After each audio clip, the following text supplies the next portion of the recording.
India gets another stealth frigate Navy ship which adds strength against China, while India's new military tank is getting ready to deploy.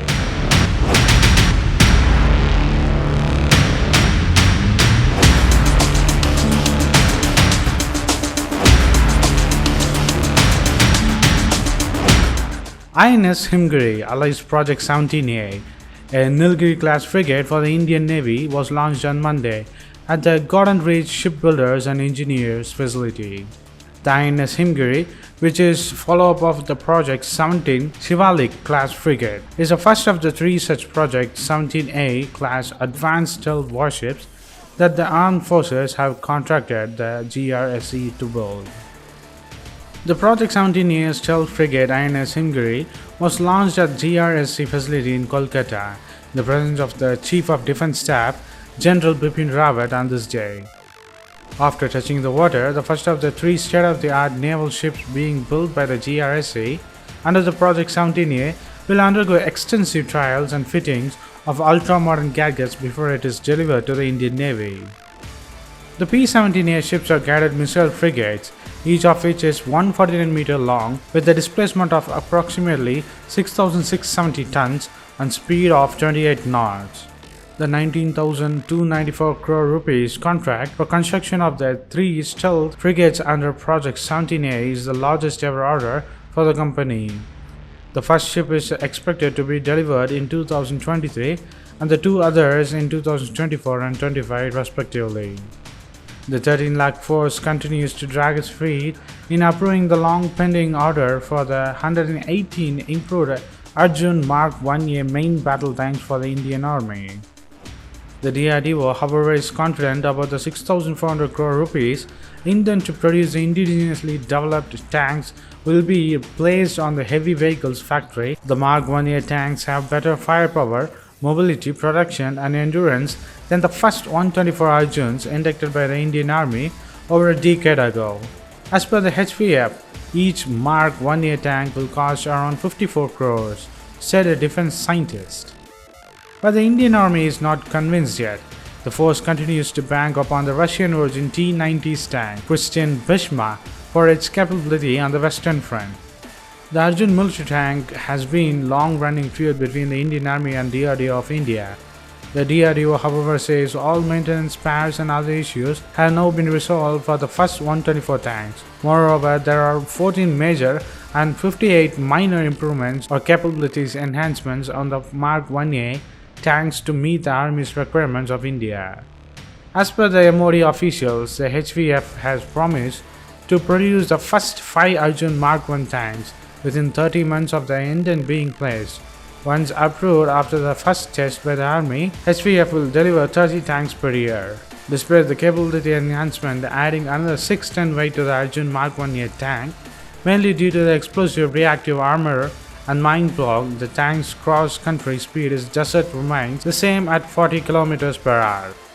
So what do you think of India getting a new frigate stealth navy ship, which adds a strength to the Indian Navy against China in the Indian Ocean and the Indo-Pacific region, while the Indian military tank is getting deployed which is indigenously built? China, near the Pangong Tso Lake, laying high-speed fiber optic cables for very faster military communication, which is now spotted by the Indian government, as India took over of the high positions which was once held by the Chinese.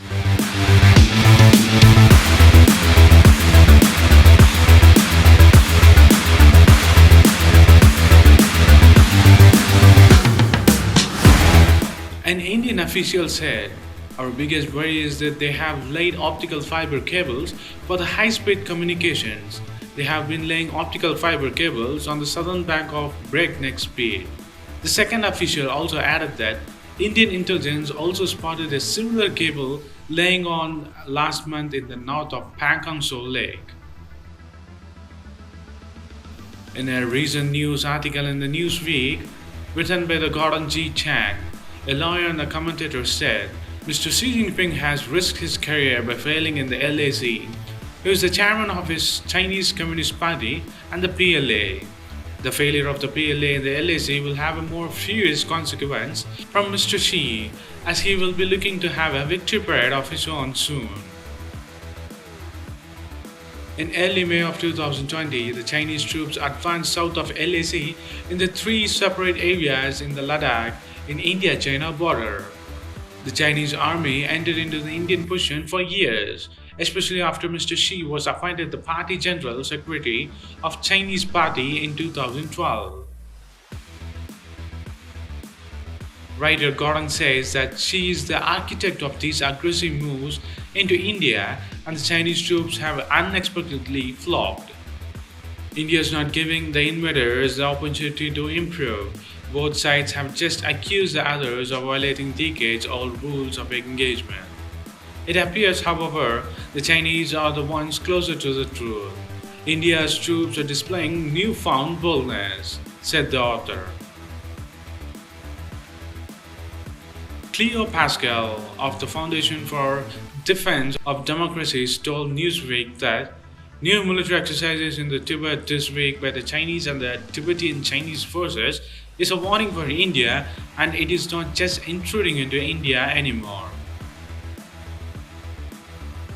Pascal said, "The game has changed. You can say the Indians are more aggressive or more aggressively defensive, but they are in the fact bold and better." India already is in a full alert from north to the west border with its army, air force, and even its navy is in high alert and very actively on surveilling the Chinese movement. We don't know how can China's victory battle against India will help Mr. Xi. But the Chinese leader might not stop here. As a new round of tensions between India and China is increasing, he will be using this to his advantage with his military and with a battle or a small-scale military expansion.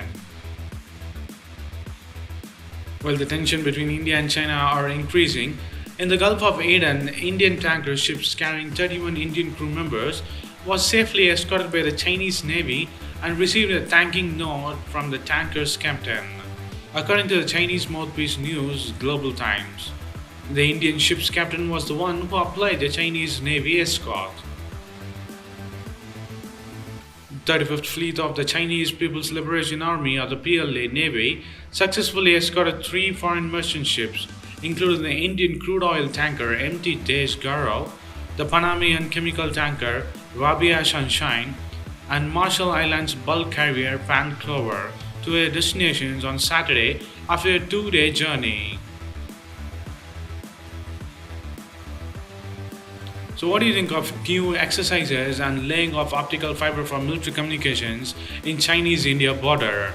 And India is in on high alert, and the capturing of new peaks by the India's army will have a great effect on the Xi's regime.